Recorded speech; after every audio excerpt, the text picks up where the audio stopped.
What's up, y'all? Hope y'all doing good. I'm Anthony K. Thomas, and welcome to Wrestling with Rumors. Welcome, everyone. After taking a week off for WrestleMania, those other two videos that I put out for Let's Talk WrestleMania for Night 1 and Night 2, that was a nice little substitute for Wrestling with Rumors. But it's good to be back. We got so much to cover since WrestleMania. Lots to talk about as far as a few things to talk about as far as rumors and things to talk about after rumors. One of those things I'm going to bring up are WWE releases. But before we get into all of that, like I say, for every episode of Wrestling with Rumors, every rumor that I'm about to read to you is exactly what it is. It is a rumor. We can speculate as wildly as we want, but until the rumor is proven fact, true by the person or the company the rumor is about, they remain what they are, rumors. So with that, let's get into everything that is wrestling with rumors. Dave Meltzer said on Wrestling Observer Radio that there are those within WWE who do believe Brock Lesnar is retired. Despite how it appears on television, they do still believe he will retire this year. However, what's more, original plans called for Lesnar versus Obafemi to be a full-blown feud instead of the one-off WrestleMania 42 match. Here's what I will say. I'm going to talk about Brock Lesnar a little bit later, but what I will say to this is I fully believe this is a full-on retirement. The match after the match, putting the X up for Brock Lesnar, taking his boots off, taking his gloves off, leaving them in the middle of the ring, embracing the crowd, waving to the crowd. That's not something he never does that, you know. He never usually does that. So for him to do all of that is his way of saying goodbye. I'm done. It is time for this young man to be the ruler that he is, to be the next big thing, to be the conqueror, the next conqueror. And that was Obafemi. And I don't think there needs to be a full-blown feud for this. I feel that this match was the match for Brock Lesnar to see just what kind of performer, what kind of opponent Obafemi really is. That is it more than just talk.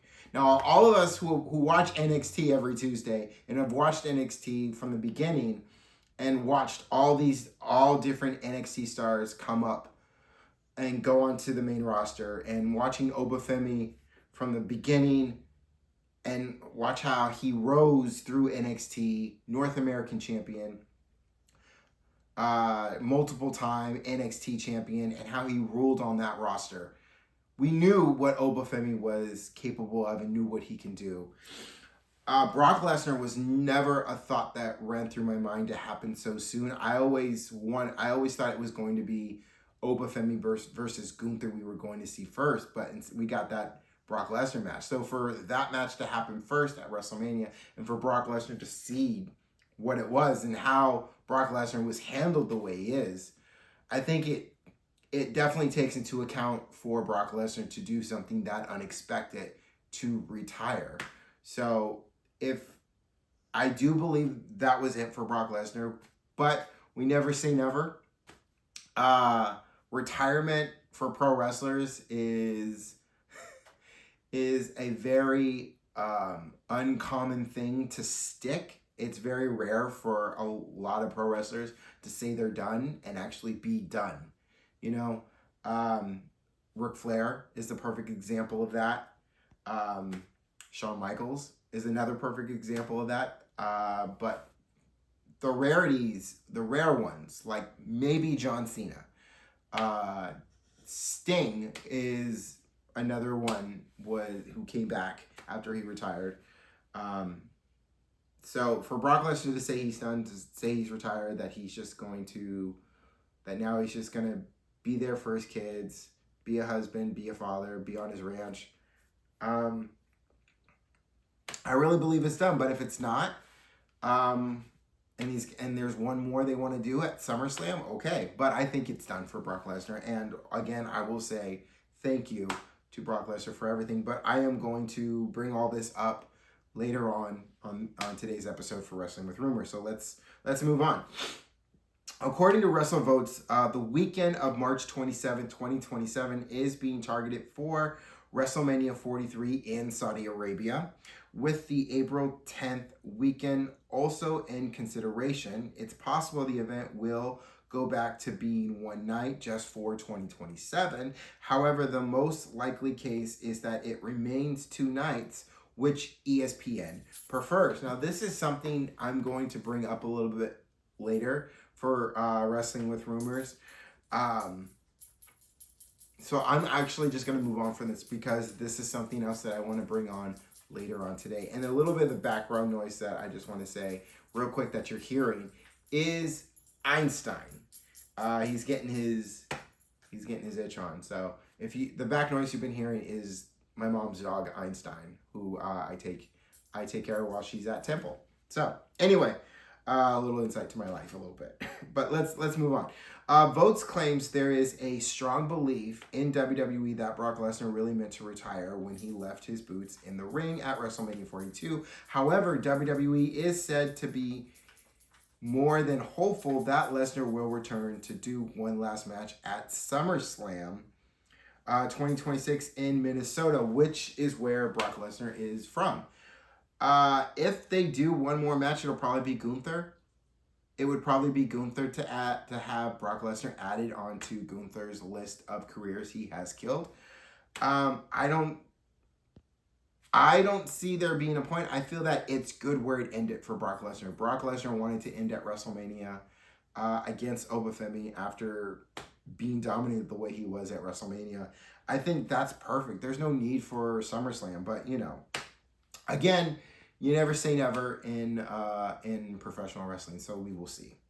WWE plans for Joe Hendry to be pushed in the upper mid-card on Raw in similar position to LA Knight per WrestleVotes, which means Intercontinental Championships, shot at the Intercontinental Championship, tag team titles, maybe, I would say maybe 1, 2, maybe 3, maybe 4 times.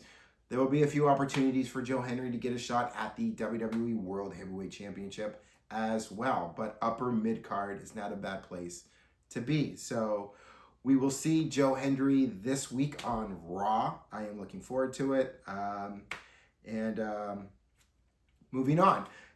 Speaking of NXT call-ups, F4W Online's Brian Alvarez says more are on the way to WWE's main roster. So the thing with Joe Hendry and then the NXT call-ups, these are other things that I am going to be talking about a little bit later. But just to put that in the atmosphere of what the rumor says, and then we'll get into all of it. So Fightful Select's Sean Ross Sapp indicates that a lot of WWE talent were frustrated by there being so little match time and so much ad time at WrestleMania 42. Absolutely. This is one of the top 4 PLEs. This is the one time where this is on a PLE. You don't have to, yes, I get it. You have to throw the ads on, but there should be more time in the matches that are being had and less time in the ads that are being shown. I mean, what the actual fork is going on with all that was ridiculous. I mean, don't get me wrong. I enjoyed WrestleMania, and I'm going to talk about that as well as my final thought. But the ad time was insane. It felt like WrestleMania was more about the ads than the matches themselves, which is ridiculous because it's freaking WrestleMania. I would rather complain that the matches were too long than be complaining about how long the ads were. I really would have preferred the matches, because it's WrestleMania, that have the matches have the time that it was going to have. You had 13 matches in total. And you had more than enough time to show all those matches. I mean, come on. each WrestleMania, after it's said and done, was ended. Like, I live here in California, so to have a WrestleMania end at like 6:37 was insane. I'm used to WrestleMania ending around 7, like the earliest being 7:30, but around 8:30 at least. I'm used to that kind of time. And then you got the post show that goes until about what? If it ends at 8:30, it goes until about 9:30. That's what I was looking for. That's what we're used to. We need that. You know, we don't mind it when it's when it's the Royal Rumble, when it's WrestleMania, when it's SummerSlam, when it's Survivor Series. We do not mind it when the show runs long because it's the top 4. We expect it to be long. We expect little advertisement and long ass matches that tell a story to completion, that this is how this ends for this particular rivalry. Or if it's the beginning of a rivalry, give it the time it deserves so that we carry on into the next thing. But wow, just that was ridiculous. That is frustrating beyond belief. That is what I don't look at WWE for that. I look at TKO for that and going F you TKO for that, and a little bit at ESPN too. Like anyway, as you can see, I'm going at it. Okay, anyway, after Ric Flair said he wouldn't be surprised if AEW president Tony Khan buys WWE one day, Meltzer responded with, "That is not going to happen." This is one of those rare times where I actually agree with Dave Meltzer on this. I don't see that happening because, for one thing, WWE being part of TKO is worth billions, and no matter how much. Pardon. Let me try that. I'm stuttering on this. So when it comes to Tony Khan buying WWE one day, it's not going to happen because even with Tony Khan's own money and his father's own money and them owning, one of the things they own outside of AEW is the Jacksonville Jaguars. They owning that team. I don't see them having that kind of money to purchase WWE. And on top of that, TKO has got their grips on WWE, and I'm going to talk about TKO in a little bit too, but there would be no way that TKO would sell WWE. But again, never say never, right? But I just don't see it. And one of the rare things I actually agree with Dave Meltzer on when it comes to that. So, moving on, let's take a moment and let's give Brock Lesnar his flowers just really quick. I just want to give it to him real quick. He's 10-time world champion, 14 WrestleMania matches. He ended The Undertaker's streak at WrestleMania 30. He had the rivalry that spans 3 decades with John Cena. It's rare for John Cena to get a win against Brock Lesnar, but the rivalry they had was one of my favorite rivalries between John Cena and Brock Lesnar. The mountain for John Cena to climb. It almost felt like a David and Goliath kind of thing in a way. But Brock Lesnar, what he's done in the squared circle, the performance he's put on, the matches he's had, what he has contributed to WWE is incredible. And then when you look outside of that and you look at what he's done for what he's contributed to UFC as well. So with everything that Brock Lesnar has done, everything good that Brock Lesnar has done inside the squared circle, I just take a few minutes and say thank you for everything you've done, and rest well. Rest well. And the next thing I want to talk about is, now, on the previous episode of Wrestling with Rumors, I did bring up that a change is going to come. That a change is going to come for into WWE after WrestleMania. And that change has come in many different ways. Let's start with let's start with the positive side of these changes before I dive into the negative side of these changes. So the positive side of these changes, as we start off, so this past week on Raw, we start with Obafemi getting into the middle of the ring, breathing in the acknowledgement of him, and everyone chanting Oba, Oba, all that, and then taking the mic and simply saying the ruler has arrived, drops the mic, walks away.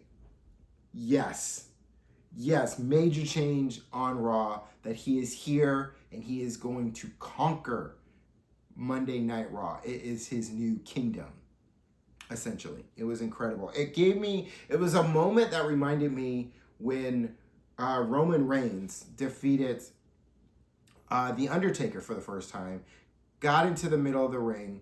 There were so many boos, and he just grabbed the mic and he said, "This is my yard now."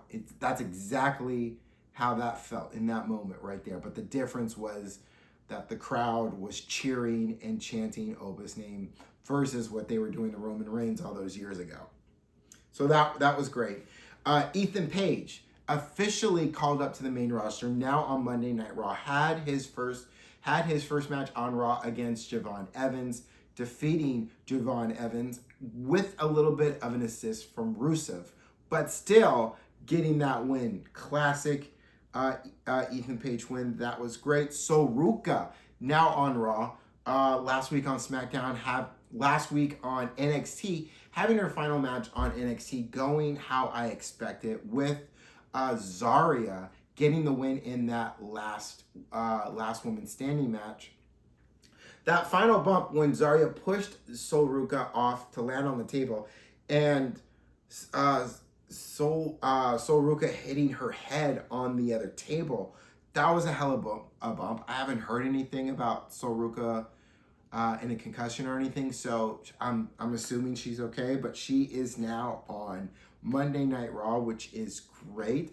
The Street Profits have returned and now on Raw, which is great. We got Joe Hendry, who is officially on Raw and makes his debut on Raw this week as he has a concert. He's having his first concert on Raw this coming week. He had his final match against Keanu Carver, which, wow, right? Just how Joe Henry was dominated like that.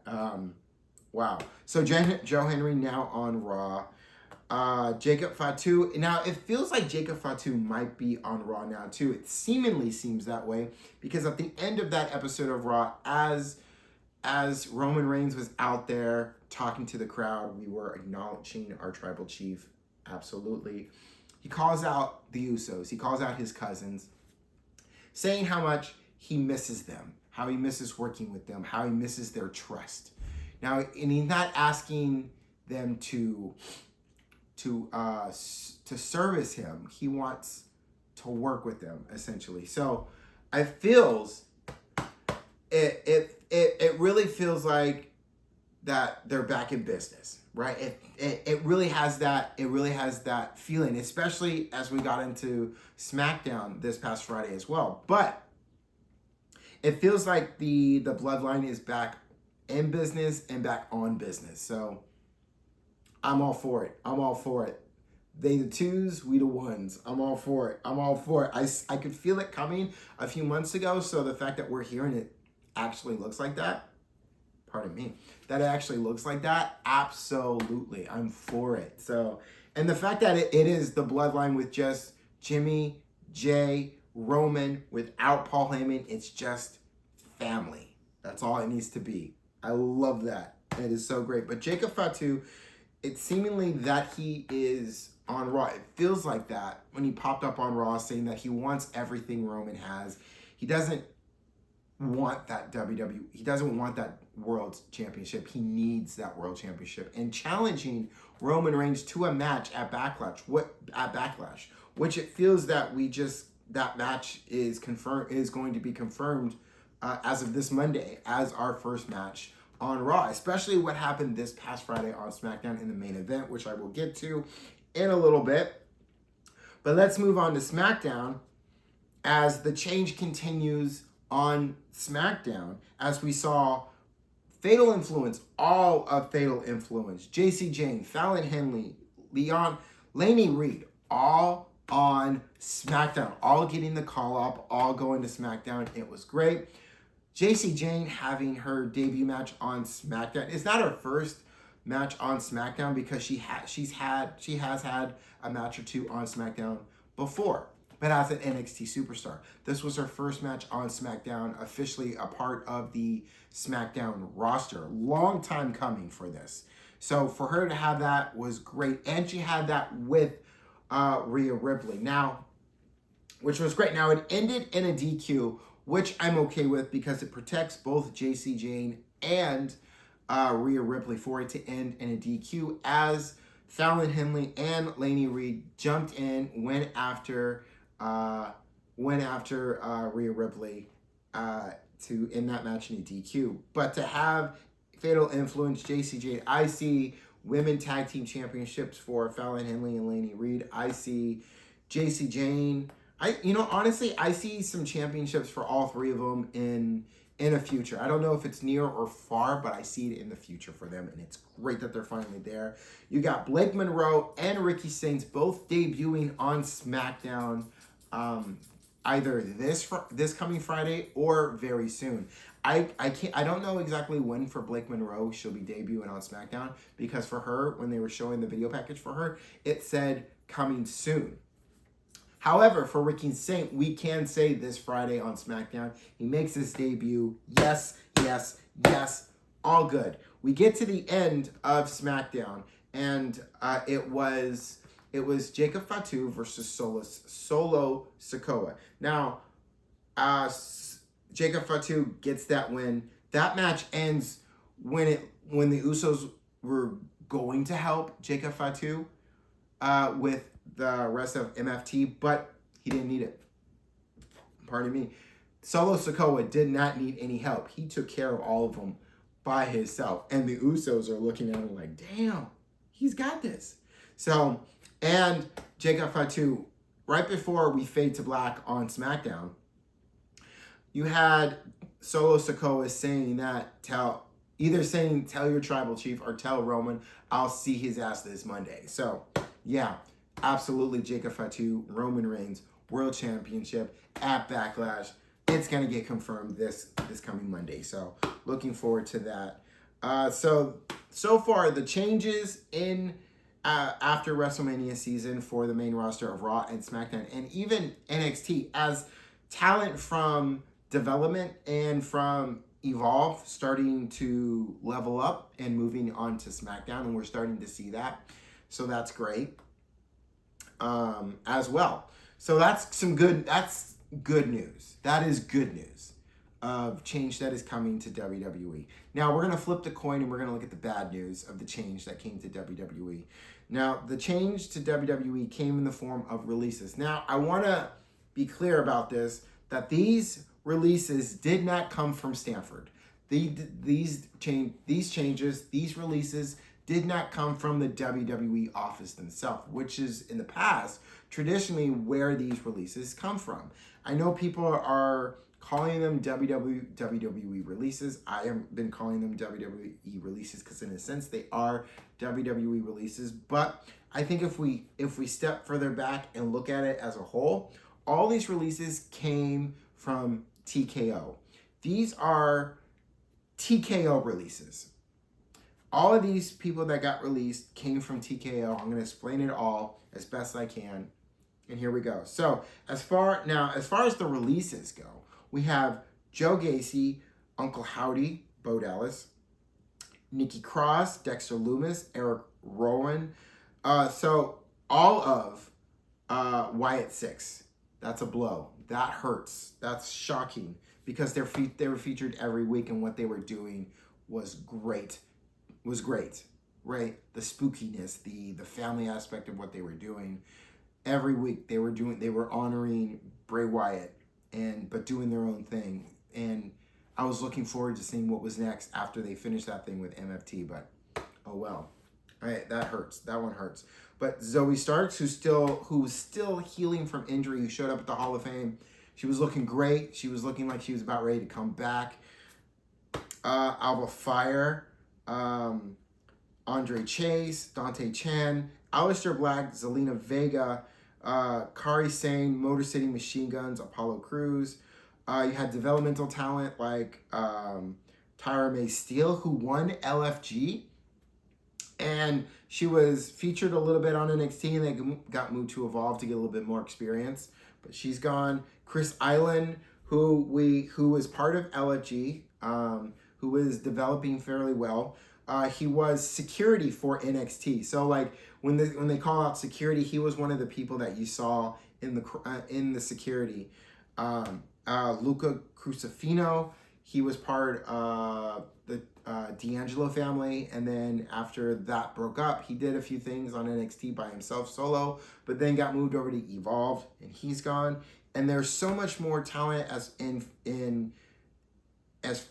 developmental and a little bit in Evolve that also got released. All these releases coming from TKO. Now, TKO Group Holdings as part, this is their reasoning for it. So TKO, as part of a cut costing post-Mania restructuring. So the cuts, which totaled over 20 wrestlers, focused on reducing the payroll and managing talent contracts to meet financial goals. Let me break it down for you about this excuse, these excuses. So TKO as a company is worth $35.68 billion. Now, as of Friday, before the market closed, they were in the green, they were in the green in trading at $186.50 a share. So when they're worth that much money and they're making that much per share and they're trading at that much per share, the reasonings for cuts, for restructuring, and focusing on payroll and managing talent contracts to meet financial goals, it's sounding a lot more like BS, because it's sounding a lot more like I said, it's sounding a lot more BS. Now here at Wrestling with Rumors and my shorts, Rumor of the Day, we can only speculate on that. So I can't say this is true, that it's BS, but it absolutely sounds like BS to me for your reasoning for making cuts. And I'm going to follow into that to the next thing when I feel that I need to repeat myself when it comes to TKO and their ownership of WWE and really not understanding how WWE works. I really feel like, I know they're looking at it as a business, and you have to look at it as a business in part. But you also have to understand that it's not just any business. It's a professional wrestling business. And your choices in cutting the people that you cut that are featured daily on television and that have storylines that they are currently in the middle of, and then you get rid of them without having to pay out, is BS. And your reasoning for why you made cuts is BS. Now I look, especially now at Motor City Machine Guns, I was shocked that they got released. I really felt like there was something going forward with that something was going to lean into getting something together with Johnny Gargano to get him out of the funk that he's been in, always laying flat planking and stuff, Kari Sane, currently in the middle of a storyline that features Asuka and Io Sky. And there was some payout that was supposed to come to that, and it felt like Io Sky versus Asuka I still feel it's going to happen at Backlash. But I felt like putting Kari Sane in the middle of that, making her have to choose, or making her finally standing up to Asuka. We were waiting for that, and TKO just gutted that. How TKO shockingly released Aleister Black and Zelina Vega, how they were featured every week on SmackDown, and how they They were in the mid card, and what they had going and what there was still to come. To do that to Aleister Black, just to step into WWE business like that. I get TKO, it owns WWE, but I don't feel like they do not understand it. And you need to allow those who are in the company, who do the daily stuff in the company, that run the company, handle that understand it. Make your money, stay in your office, keep making your money on it, but allow the people who know what the fuck they're doing to let them do what they do. Pardon me for cussing, but it ticks me off how TKO is with WWE. And especially how they just interjected themselves into storylines for WrestleMania. And I saw the interview about how the owner of TKO Endeavor has a right to do that, how he feels he has a right to do that, and he's going to continue to do that, to step in when he feels he needs steps in for creative, when he feels like this is better, we need to add this here, and he wants to add more celebrities into it. I'm pardon me for cussing, but dude, fuck you. You know, you do not understand WWE. You do not understand professional wrestling. We do not need all these effing celebrities. It's fun when they pop in every once in a while, but you do not throw them into the main events of WrestleMania or the main events of... So, dude. Okay. I think I've said enough. I believe all of you understand where I'm coming from on this, and I believe a lot of you agree with me on this. But if you don't, that is fine too. My frustrations on this. However, I have loved this company, WWE, since 1987, the first time I watched it. When I watched it, when it was randomly on it, when I was at my friend's house, his dad was watching it. Macho Man Randy Savage dropping the elbow on Ricky the Dragon Steamboat for the Intercontinental Championship at WrestleMania 3. That same WrestleMania, seeing Hulk Hogan body slamming Andre the Giant, incredible.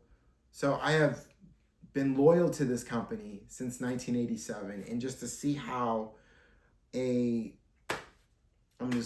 see how a blood-sucking company like TKO is treating WWE and not giving it the respect it really deserves, and how you step in the way you step in and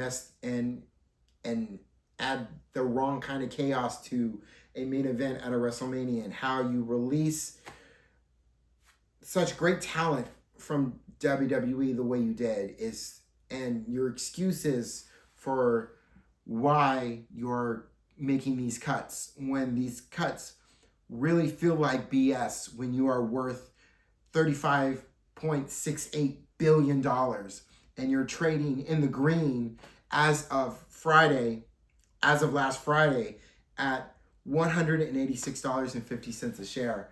So your reasoning feels like BS if you are trading in the up. If you were trading in the red and you were below, your reasoning would seem to make a lot more sense if you need to make these cuts. But you're trading up and you're worth billions. Your reasoning for this, although I haven't seen all the paperwork, I do not own stock with TKO. I own stock with Verizon. But that's something different. But I don't own stock with TKO. So I haven't been to those meetings, and I haven't seen the paper. But based on what I've seen from reporting, from how TKO is doing, your reasoning is BS. Whether it's true, I don't know. But your reasoning from what I've seen is all BS. And how dare you to do these releases the way you did them? How dare you? Now I'm going to move on. So, I want to talk about, let's get back into, let's get back into it. Let's talk about AEW. Now, AEW uses the tagline, "Where the best wrestle." Reminds me of back in the day in WCW, when WCW would say, "Where the big boys play." It reminds me of that. So, with that said, if AEW is truly where the best wrestle. Prove it. Prove it. I want AEW to move Dynamite to Monday nights. I want AEW to move Collision to Friday nights. Really test that theory if this is where the best wrestle. Put your best wrestlers up against WWE's best wrestlers on Mondays and Friday nights and see what happens. Now, as far as ratings go, ratings for television ratings would go easily to AEW Dynamite because Raw is not on television, it's on Netflix. But if you don't base it on ratings and you base it on views, how many more people watch Raw versus how many people watch Dynamite on Monday night? Same thing on Friday. Now with Friday, you could do the ratings thing. You can if you put Collision on the same night and time as SmackDown, and you see what happens. Granted, SmackDown is an hour longer, at least for now. See what happens. I would love to see that. If AEW is truly where the best wrestle, then prove it. Now, WCW said this is where the big boys play, and they put that up to the test. They went up against Monday Night Raw. Now, I know I'm saying AEW should move Dynamite to Monday nights and Collision to Friday nights. I'm not suggesting bringing a Monday Night War into account. Hell no. I'm not saying that at all. What I'm saying is don't let it, it's not a war. It's a test to see who the best is. Because we are in an era of pro wrestling where, especially when you look at all the releases from WWE that happened, that WWE is not the end all be all. There are so many different options. Being an independent wrestler seems to be so much better. Seems to be working out for a lot of people better these days. You tend to make a little bit more money as an independent wrestler these days. You have AEW. You have TNA. You can go overseas and go to New Japan. There are so many more options to go for professional wrestlers versus what it was like in the 90s after the territories were gone and you seemingly had 2, maybe 3 places you could go. You had, at the time, it was called WWF. That was the big one. That was really the big one. You had WCW, and slowly in the background, there was ECW. Now you have WWE, you have AEW, you have TNA, you have AEW, you have all these individual independent pro wrestling companies you can go to as well. So there's so much more into it. But looking at AEW and WWE doesn't have a tagline. I mean, then, now, forever. Yeah, that's their tagline. But AEW's tagline, this is where the best wrestle. I would love to see them test that theory. Prove that to the test. Take your best versus WWE's best. Put Dynamite on the same night as Raw. Put Collision on the same night as SmackDown. See what happens. Now, I feel that if Tony Khan might want to do that, but I feel that TNT and TBS might not want to do that. Might not work for them based on what they have on Mondays and Friday nights. That is possibly the case. That it doesn't work. That doesn't work for how it goes. But when contracts are up, when things begin to change within Warner Brothers and AEW is looking for a new home, it's something that maybe they could possibly do in the future to really test that theory, to take wherever they go next, is to put Dynamite on Mondays and Collision on Fridays and see what happens. If they don't ever do that, okay, they'll have that tagline, this is where the best wrestle. Okay, that's a good tagline. But you can't really prove that. I don't feel like you can really prove that unless you actually go head to head with WWE and see exactly what happens. You know, TNA long ago tried that, having Impact on Monday nights. They tried that. It did not work out for them, so they had to move back to, I think it was Wednesdays at the time before they eventually went to Thursdays. And it's the same thing that can be for AEW. They can try it out, see what happens. Never know. You never know. Now, as far as Night of Champions, Crown Jewel, and WrestleMania 43, all three of these PLEs are expected to be in Saudi Arabia. WWE has already gone ahead and said that Night of Champions and WrestleMania 43 will be in Saudi Arabia. Now, sure, they're saying that now, but as far as how it looks in events that are happening right now on the other side of the world, in the Middle East, with a war that doesn't seem to be over anytime soon, with announcements saying that it's not safe to go to the Middle East right now. I do not see WWE, at least for Night of Champions, possibly for Crown Jewel, and possibly for WrestleMania 43, going to Saudi Arabia. I don't see how you get them to Saudi Arabia and make everybody, make your talent, make your roster feel safe going to Saudi Arabia with a war that's going on right now. Now, it's not uncommon for WWE to visit places during wartime. They did that for tribute to the troops.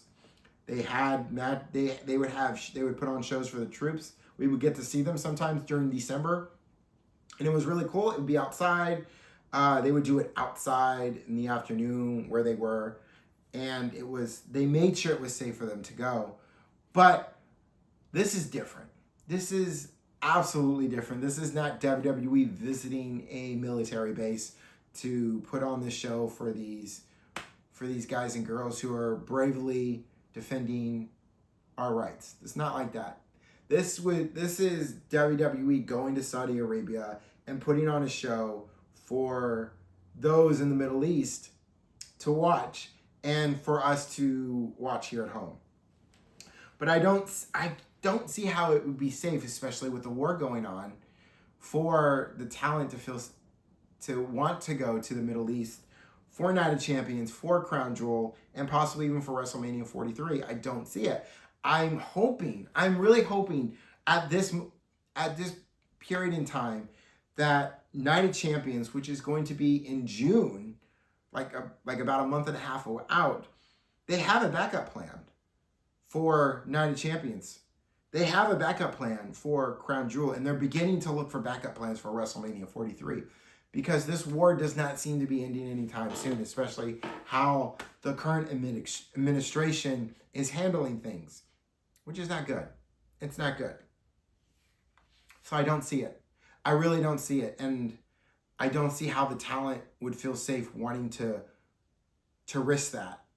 So look out. We'll have to look to see how it goes, but I just don't see it. I really don't see it. I really don't see it. I'm really trying to think of how it would go, and I really don't see it.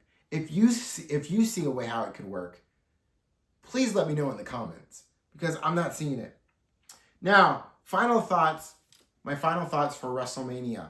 I want to end on this note for my final thoughts. So, WrestleMania Night 1 versus Night 2. Night 2 was absolutely better. Do I wish there were less ads? Yes. As I stated earlier on this episode, yes. I wish there were less ads for both nights, because less ads for both nights would have been those matches that were happening would have been a hell of a lot longer. And also, I need WWE and ESPN not to do the first hour can be shown on ESPN2.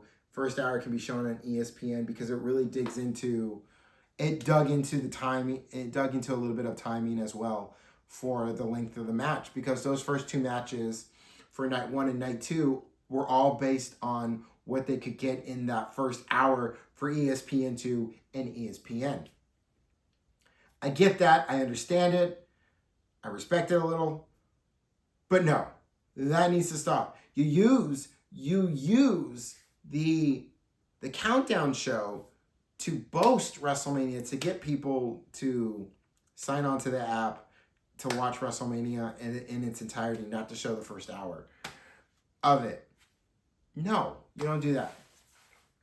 Because when you look at night 2 and you look at that ladder match, it was night 2, right? Yeah, no. Was it night 2? Yeah, no, it was night 2. When you look at night 2 for that ladder match, there were those that took place in that ladder match that didn't get to have their entrance shown on television because they needed to make sure that they were able to get the full match as part of that first hour on ESPN. So that sucks. It's WrestleMania. They're on the card. They deserve to have their entrance be shown on WrestleMania for television purposes as well. So that was frustrating to see. Drew McIntyre versus Jacob Fatu unsanctioned match. While though it was a decent unsanctioned match, there's so much more that could have been done for that match. But because they were the first hour on ESPN and there's only so much you can show on television, especially on ESPN, I feel that the match was watered down a little bit because of that. Because it being shown on television.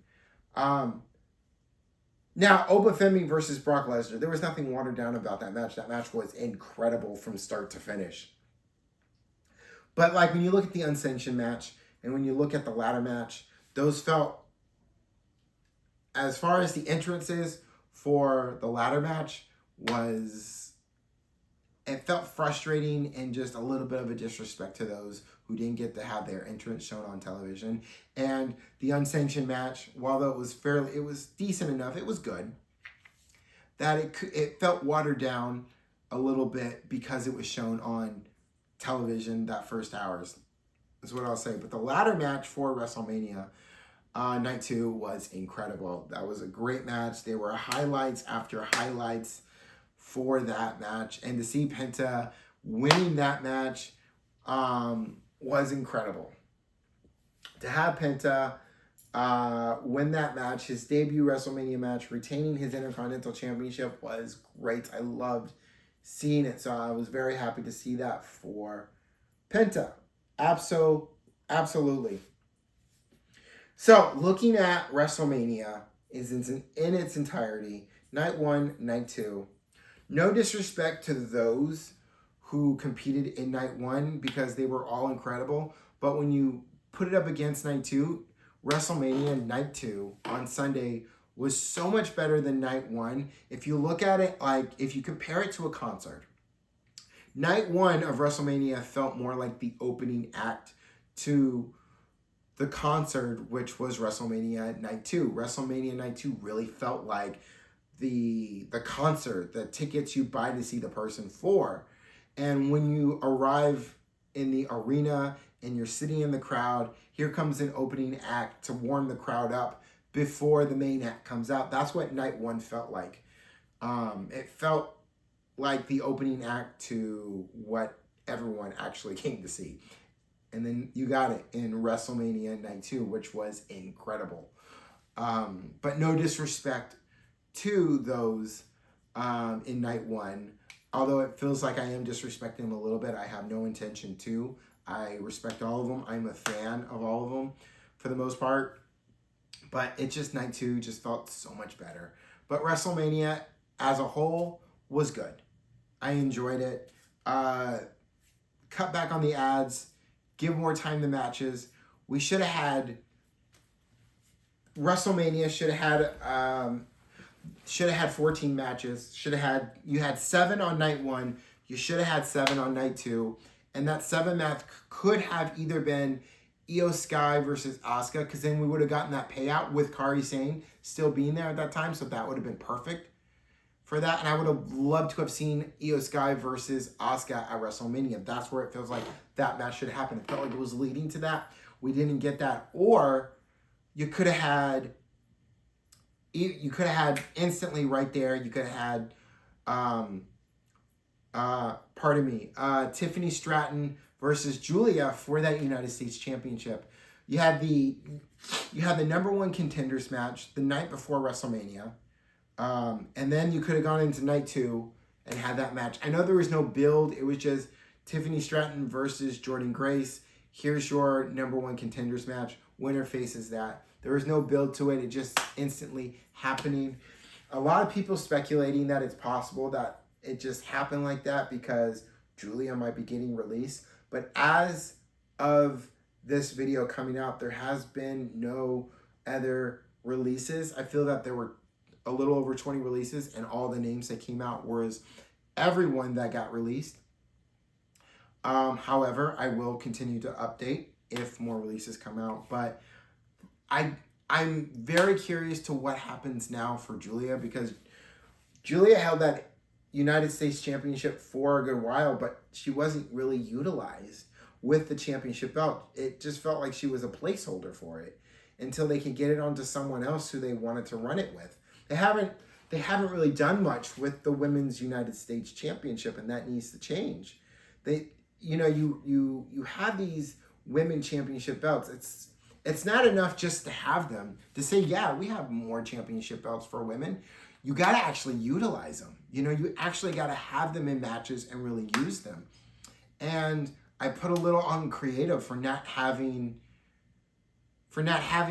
the ideas to use these women in more championship matches the way you use the men. I mean, you had a United States Open Challenge match for the longest time with Carmelo Hayes. You could have done the same or something like that for Julia with her Women's United States Championship.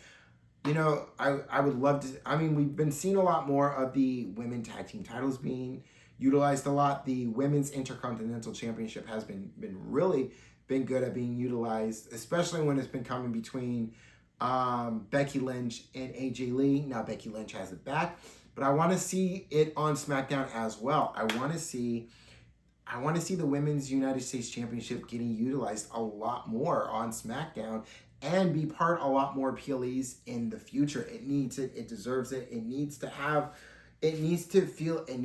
that much of importance as all the other championship for both men and women. So give it that. Really give it that and be better. And I'm talking to creative on that. Be better with that, because you could have done so much with Julia and that Women's United States Championship while she was holding it, and you didn't. You failed. So now you have it on Tiffany Stratton. You have it on someone you wanted to have it on. Do something with it. And please do something with Julia. She is a hell of a talent. She's hell of a talent for that roster, for that women's roster. Really use her.